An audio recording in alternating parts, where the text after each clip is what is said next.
sachez les frères, que lorsque vous dites La ilaha illallah, vous allez être éprouvés. Alors pourquoi nous allons être éprouvés? Pourquoi? Subhanallah, vous êtes en quête de spiritualité. Vous venez ici pour tuer les gens. Pourquoi ils disent ça sur nous?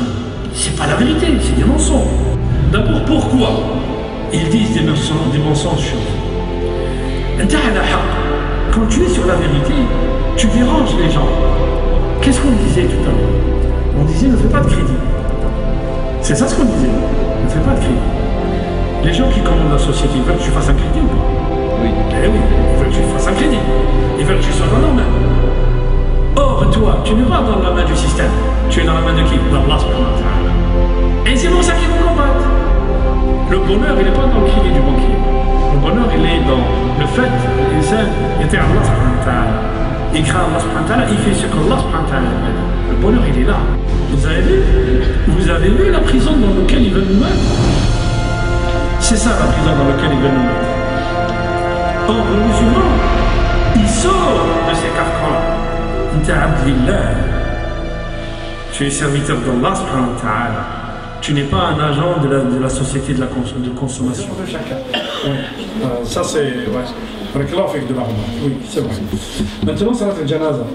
Si on peut faire salat al-janaza ici sur quelqu'un, vous savez comment on fait salat al-janaza avec ça? Parce que le problème avec surtout nos jeunes, comme on n'assiste jamais à mort ici, ils ne savent pas faire ça.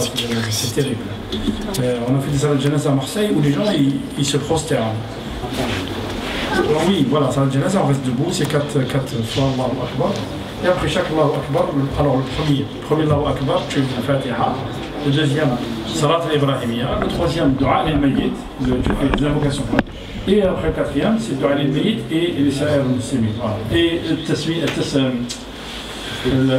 il se fait à droite seulement. Ok? Voilà. Salat al-Janaza, il dit celui qui fait Salat al-Janaza, lahu qirat. Et celui qui fait Salat al-Janaza et qui suit Salat al-Janaza, lahu qiratan. Ma al-qirat ya Rasulallah? Qala al-qirat mithlu jabal Uhud. C'est l'équivalent de Jabal Uhud en hasanat. Mais si tu fais Salat al-Janaza et tu vas jusqu'au cimetière pour la mise en terre, tu as Jabalayn, tu as 2 Jabal Uhud, comme on dit, en hasanat. Donc les insan là, ils prennent un nafsi. Et je vous ai dit, quand on est allé à Médine, on était vraiment très touchés par les gens qui t'amènent, ils te donnent une demi-date.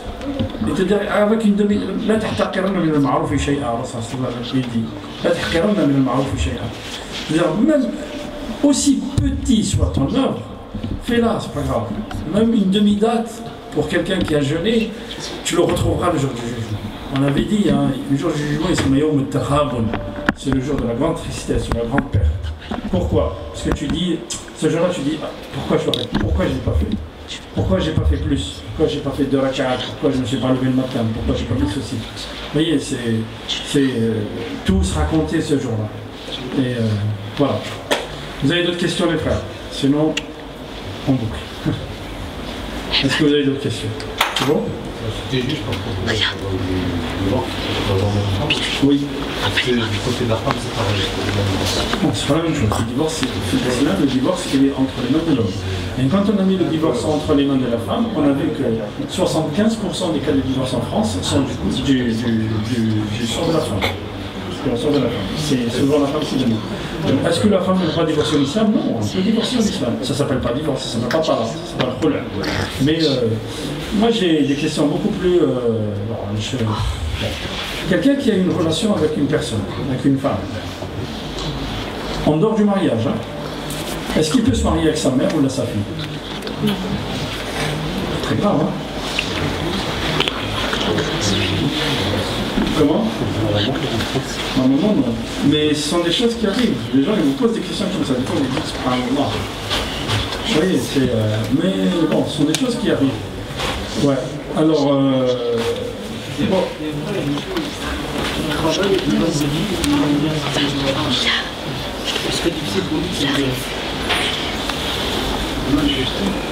Tu veux que je te dise quoi? Tu veux que je te dise quoi? Non, En fait, ouais, ok.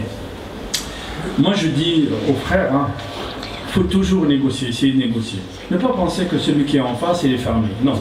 Celui qui est en face, ton patron là, c'est un être humain. Celui qui est en face, son cœur, sa tête, tout ça, c'est lui qui dit là, ok. Donc tu sais pas, on raconte que le Hassan al-Basri, un jour il a fait un cours comme ça et il a parlé de Hajjaj ibn Yusuf.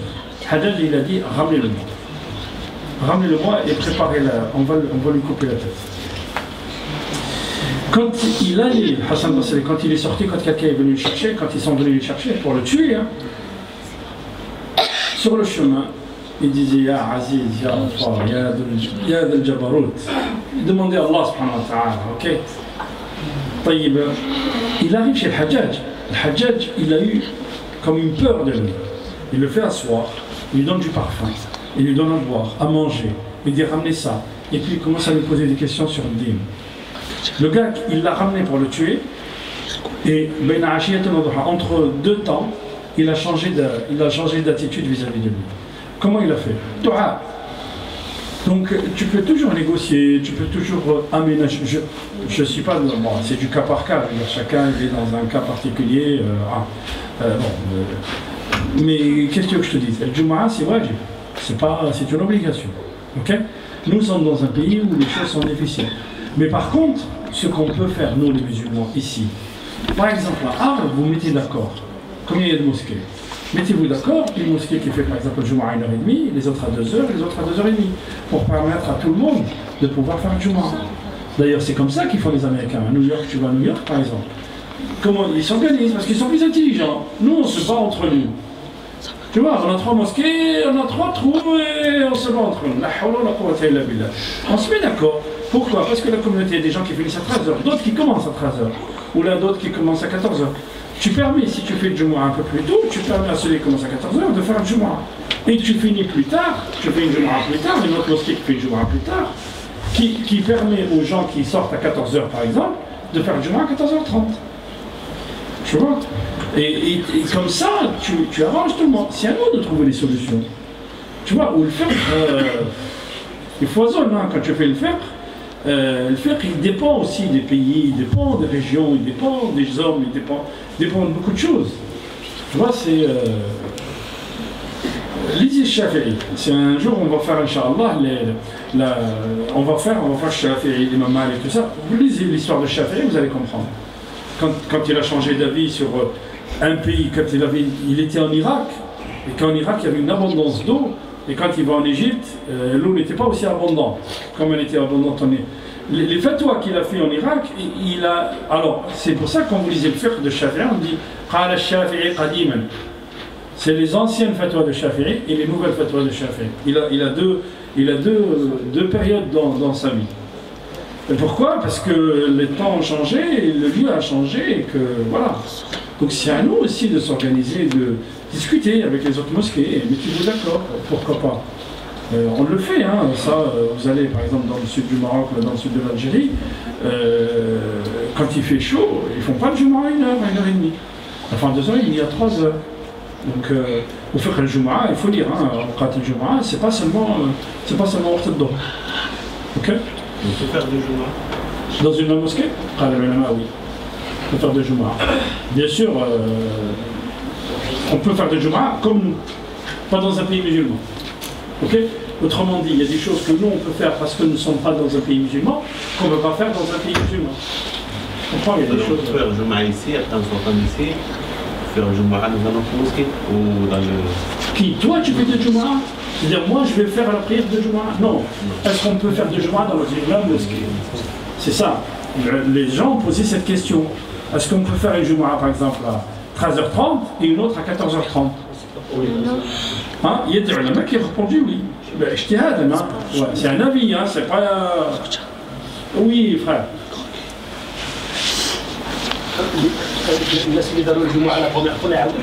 Là, on fait le Jumu'ah pour que les gens qui travaillent fassent le Jumu'ah.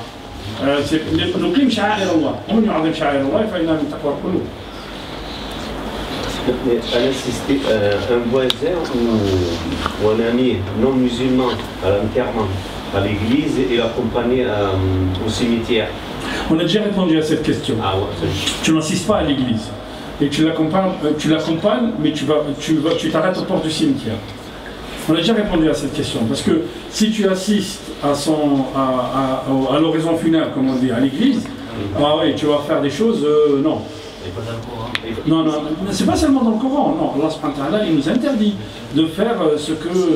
Parce que de ne pas faire les gestes. Non, non, non. Même pas assister. C'est pas une question de geste. Tu assistes, tu rentres pas dans l'église alors. Ok? Parce qu'ils vont faire, il va dire des choses, il va faire le signe de croix et tu vas être là et agréer. Ok? Ils te disent non. Par contre, lui présenter les condoléances à sa famille, marcher avec lui jusqu'au cimetière. Mais quand ils arrivent à la maison, eux, ils font des choses que nous, non, on n'arrive pas. Ok? Oui. Comment ça se passe pour les bébés, les enfants c'est ce qu'on dit Wildan Mukhalladoun.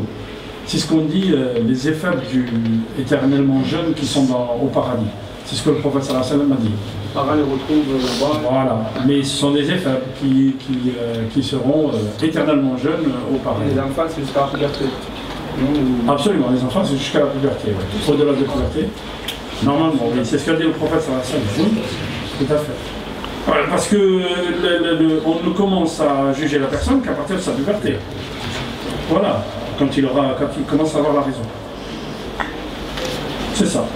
Non. Là, non. Le Jumu'ah, je crois que c'est l'imam Malik qui a défini ça, c'est 13 personnes.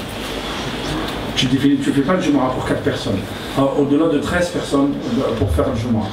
Tu ne peux pas faire le Jumu'ah pour 4 personnes. Non. Donc là, avec sur Al-Mufid, ça ouais. C'est 13 personnes pour faire le Jumu'ah. وإن خفتم ألا تقسموا في اليتامى فانكحوا ما طاب لكم من النساء ومن كان غنيا فليستعفف بالمعروف ياكل ما يرجعش هذا ولا يشري لا يرجع oui يأكل بالمعروف, c'est-à-dire que il a cet argent يعني اليتامى tu peux être tu as amana fi ydik, tu as un dépôt. Tu peux utiliser ce dépôt, là, tu donne l'autorisation d'utiliser cette amana, mais tu le rends, bien sûr. Tu dépenses avec parcimonie, c'est ça ce que ça veut dire. Mais c'est pas tu manges et après, quand lui il arrive à 18 ans, tu lui dis, bah, on a tout mangé. Non, ça marche pas comme ça. Ok? Question, par exemple, quelqu'un qui se convertit à l'islam, oui. Et il y a un décès dans sa famille, il ne peut pas l'accompagner à l'église. Il ne doit pas faire les choses que font les chrétiens. Sinon, tu es sur cette religion. Tu te convertis à l'islam, il y a quelqu'un de sa famille qui meurt, et ben s'ils font une oraison funèbre sur la thématique chrétienne, il assiste mais en dehors. Il n'assiste pas avec eux à l'église. Il assiste à l'enterrement. Okay? Parce que ta croyance, elle est différente. Sahaba, leur père et leur mère étaient des fois mécréants. C'est mouchrik. Donc ils ne participaient pas. Dans le cas du mariage, c'est pareil. C'est-à-dire on n'accompagne pas la mariée à l'église. Ah oui, non, mais là en plus, je comprends mieux quand c'est un mariage. Attends, est-ce que tu peux te marier avec une chrétienne? On a déjà parlé de ça.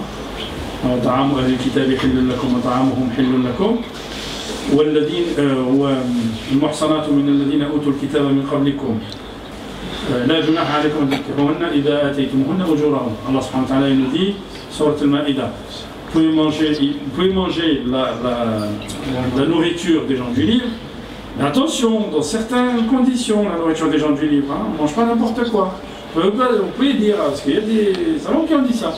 Dans l'absolu, nous sommes dans un pays de chrétiens, donc on peut manger. Non, Allah subhanahu wa ta'ala il a dit, ce qui est égorgé, par exemple, pour les bêtes.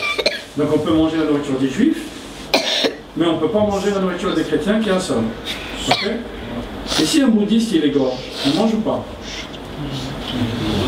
Un bouddhiste il égorge selon le rite musulman. On mange? Non, on ne mange pas. On ne mange pas. Un Chinois ou un Indien qui est bouddhiste, qui est gauche, non, on ne mange pas. Et puis Allah subhanahu wa ta'ala nous dit والذين أوتوا الكتاب والمحصنات من الذين أوتوا الكتاب من قبلكم. Donc tu peux te marier avec une chrétienne à condition qu'elle soit pieuse et vertueuse et qu'elle croit. Non, pas la conversion, pas de conversion. Voilà. Ah, ça c'est clair. Allah il te dit, choisis la musulmane. Okay? Et d'ailleurs, comme vous disiez, tous les problèmes qui nous arrivent à nous ici, hein, c'est parce qu'on ne considère pas ce que nous dit Allah subhanahu wa ta'ala. Allah te dit, si tu veux te marier en tant que... Choisis la femme qui a la religion, choisis la famille qui a la religion. Et c'est là où tu gagnes. Mais si tu choisis une femme pour sa beauté, tout ça, ça part. Et après, tu te retrouves dans des problèmes et tu te dis comment? Mais parce que tu n'as pas suivi les consignes, c'est tout. Barakallah. Cherche à oui, ça. Vous allez faire entrer.